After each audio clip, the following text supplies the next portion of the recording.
সিলেটের লয়ের কৃতি সন্তান আমাদের সকলের সত্যবাজার নেতা সৈয়দ নামর আলী শাহ। সৈয়দ নামর আলী শাহকে বক্তব্য রাখার জন্য আহ্বান জানাচ্ছি।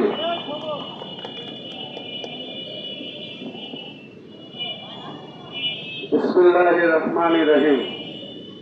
সংগ্রামী বন্ধুগণ, আসসালামু আলাইকুম। আমরা আজকে যে উদ্দেশ্যে নিয়ে আপনাদের মাঝে উপস্থিত হয়েছি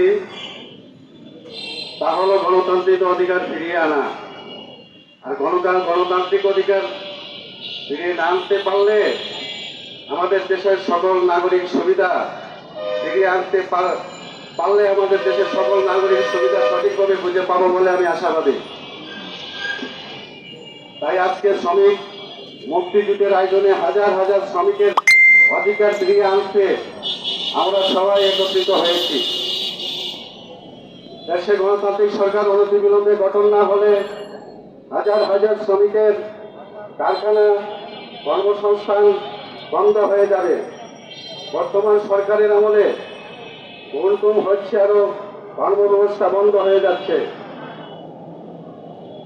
তাই আমাদের শ্রমিক ভাইদের কথা চিন্তা কইরা যদি কর্মব্যবস্থা বন্ধ হয়ে যায় আমাদের শ্রমিক ভাইদেরা না খেয়ে মরবে। তাই অনতি বিলম্বে নির্বাচন চাই। নির্বাচন ছাড়া এদেশের শান্তি আসবে না বলে মনে করি। তাই আপনাদের কাছে আমার অনুরোধ, মোল্লা ভাইয়ের সালাম বাংলাদেশের প্রতি ঘরে ঘরে পৌঁছে দেন। ছয় মার্কার প্রতিটা বাংলার মানুষের ঘরে ঘরে পৌঁছে দেন। এই আশা ব্যক্ত করে আমি আপনাদের কাছ থেকে বিদায় নিলাম। খোদা হাফেজ। ধন্যবাদ।